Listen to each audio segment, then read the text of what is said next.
Bonjour et bienvenue. Aujourd'hui, on s'attaque à une question qui taraude pas mal d'entraîneurs et de préparateurs physiques dans le foot.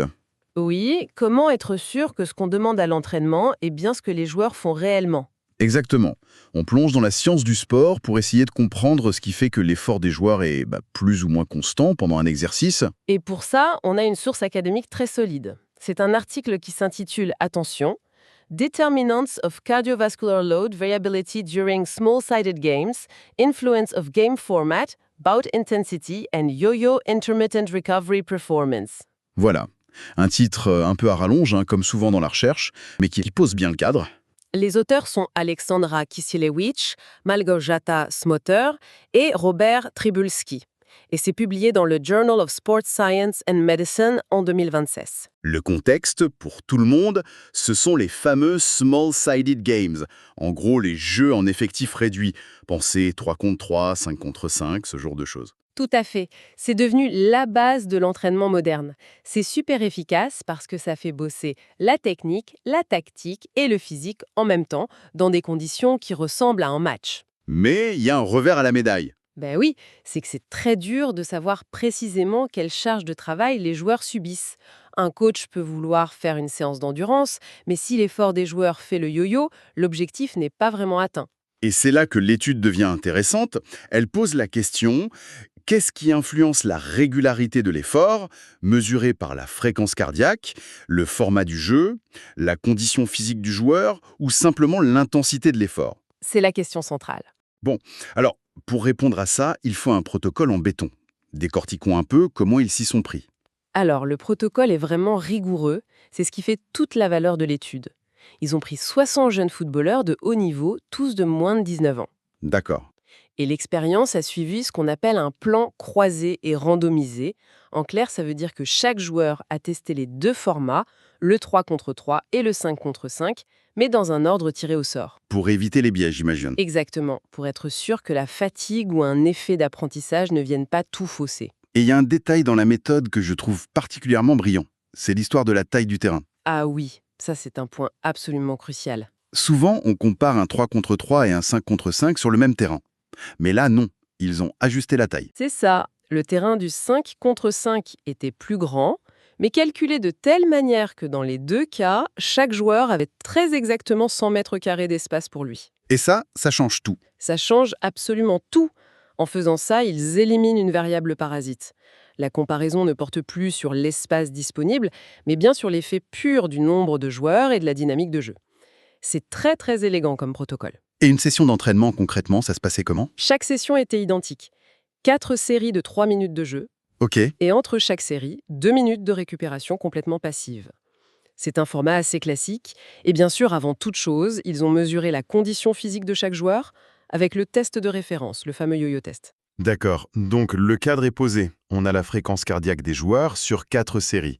Mais comment on mesure cette fameuse stabilité de l'effort? C'est là qu'intervient le coefficient de variation, le CV%. En gros, on calcule la fréquence cardiaque moyenne pour chaque série, et le CV% nous dit si ces 4 moyennes sont bien regroupées ou si elles sont très dispersées. Ok, pour rendre ça plus simple, si un joueur fait 180, 182, 179, puis 181 battements par minute, là son effort est super stable. Exactement, son CV% sera très bas. Mais si un autre joueur fait 180, puis 165, puis 190, même si sa moyenne générale est la même, son effort est en dents de scie. Voilà, son CV% sera beaucoup plus élevé.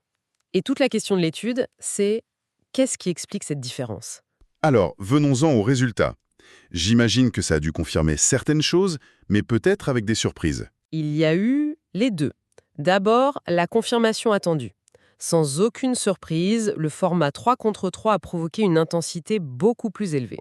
C'est-à-dire, On était à 189,9 battements par minute en moyenne, contre 173,6 pour le 5 contre 5. Une différence très nette. ça, c'est logique. Moins de joueurs, on peut pas se cacher, on est plus impliqué donc le cœur monte. C'est ce que n'importe quel coach observe. Tout en fait. Mais, et la régularité? Intuitivement, on se dirait qu'un effort plus dur est plus difficile à maintenir de manière stable. Est-ce que c'est ça qu'ils ont trouvé? Eh ben non.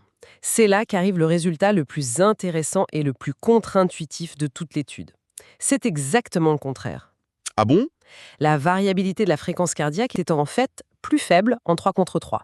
On était à 1,97%, alors que dans le format 5 contre 5 moins intense, la variabilité était plus élevée, à 2,61%. Attends, ça il faut qu'on le souligne. L'exercice le plus crevant, le plus intense, c'est aussi celui où le corps réagit de la manière la plus constante d'une répétition à l'autre. Précisément. C'est un peu comme si on comparait la conduite en ville à l'autoroute. En ville, la vitesse moyenne est basse, mais on n'arrête pas de freiner, d'accélérer, c'est très variable. Sur l'autoroute, calée à 130, la vitesse est très haute, mais elle est aussi hyper stable. C'est une analogie parfaite. Elle résume exactement l'idée.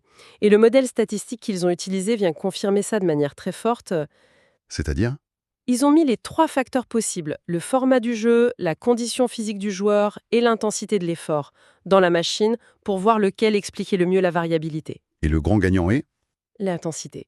Et uniquement l'intensité. Ah oui. Une fois qu'on prend en compte l'intensité réellement atteinte par un joueur, le fait que ce soit un 3 contre 3 ou un 5 contre 5, ou que le joueur soit très en forme ou non, ça n'a plus d'influence directe sur la régularité de son effort. Donc, si je comprends bien, le 3 contre 3 n'est pas magique. Il est plus stable juste parce qu'il nous force à aller dans une zone d'intensité plus élevée. C'est exactement ça. C'est cette haute intensité qui, comme sur ton autoroute, stabilise la réponse du corps. D'accord, c'est très clair. Mais alors, sur le terrain, un entraîneur, qu'est-ce qu'il fait de cette info? L'implication pratique est assez directe. Si l'objectif c'est de donner une charge de travail très précise et reproductible, pour un travail d'endurance spécifique par exemple, Oui. alors il faut concevoir des exercices qui poussent les joueurs à maintenir cette haute intensité. Donc l'erreur, ce serait de se dire je fais du 3 contre 3 et c'est bon. Le vrai levier, c'est l'intensité.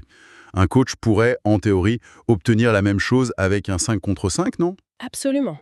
Le format est un outil, pas une fin en soi. Un coach malin peut créer un 5 contre 5 avec des règles très contraignantes, marquage individuel partout, 2 touches de balle max, qui ferait monter l'intensité aussi haut qu'un 3 contre 3. Et dans ce cas, on s'attendrait à la même stabilité. Ce qui compte, c'est la réponse du joueur, pas la règle en elle-même. Voilà. C'est pour ça que le monitoring de la fréquence cardiaque en direct est un outil si précieux pour les staffs. Mais l'étude nous réserve une dernière surprise, une sorte de leçon d'humilité, j'ai l'impression. Il y a une énorme part d'inconnu, n'est-ce pas? Oui, et c'est peut-être la partie la plus fascinante de l'article. Leur modèle statistique, même en combinant tous les facteurs, n'arrive à expliquer qu'environ 13,6% de la variabilité. 13%. Mais c'est rien. Ça veut dire que plus de 85% des raisons qui font que l'effort d'un joueur varie, on n'en a aucune idée. C'est exactement ça. Le modèle ne peut pas l'expliquer. Et où se cachent ces 85% alors? Probablement dans tout ce qui fait la complexité et la beauté du foot, en fait. Pense aux facteurs tactiques. Un défenseur, sur une série, il doit gérer un attaquant super mobile. Son cœur va monter au max. D'accord. La série d'après, le jeu se passe de l'autre côté du terrain. Il court moins, sa charge de travail sera totalement différente, même si l'exercice est le même. L'aspect psychologique, l'engagement, la concentration, la petite frustration après avoir raté un but. Exactement. Il y a la fatigue qui s'installe, les interactions avec les autres, la communication. C'est tout ce chaos qui est propre au jeu. Et ce n'est pas une faiblesse de l'étude, au contraire. C'est une force, tu veux dire? Oui, parce qu'elle quantifie notre ignorance. Elle nous rappelle que le foot, ce n'est pas une équation physique, c'est un système complexe, dynamique. On peut fixer un cadre, mais à l'intérieur, il y a une part d'imprévisible qu'on ne peut pas et qu'on ne doit peut-être pas chercher à gommer. Ça soulève une question fondamentale pour les coachs. C'est un peu la grande tension de la prépa physique moderne, non? C'est tout le débat. Est-ce qu'il faut chercher à tout contrôler pour standardiser la charge VE, ou est-ce qu'il faut au contraire accepter ce chaos comme une préparation plus réaliste à la compétition? Il n'y a sans doute pas une seule bonne réponse. Précisément. Les deux approches se complètent. Un coach peut très bien faire une séance très contrôlée à haute intensité et faible variabilité, le mardi, pour être sûr d'avoir ses adaptations physiologiques. Et le jeudi? Et le jeudi, proposer un jeu plus complexe, plus chaotique, où la variabilité est la bienvenue parce que l'objectif est ailleurs. La prise de décision, la gestion tactique, la préparation au vrai match. L'important, c'est de savoir pourquoi on fait les choses. Donc si on devait résumer la grande conclusion de cette analyse, c'est que pour avoir une charge cardiovasculaire stable, le facteur clé, c'est l'intensité. Plus c'est intense, plus c'est régulier. C'est la leçon principale. Mais avec ce gros astérisque, la majorité de la variabilité nous échappe parce qu'elle vient du jeu lui-même. Et ce n'est peut-être pas plus mal. Une analyse vraiment passionnante pour toutes les personnes qui souhaitent creuser les détails statistiques, les graphiques et toutes les nuances. La lecture de l'article original est plus que conseillée. Tout à fait. C'est un très bel exemple de science rigoureuse appliquée aux problèmes très concrets du terrain. C'est tout le temps que nous avons pour aujourd'hui. N'oubliez pas de vous abonner et d'activer les notifications pour ne rien manquer de nos prochaines analyses. Merci de nous avoir écoutés.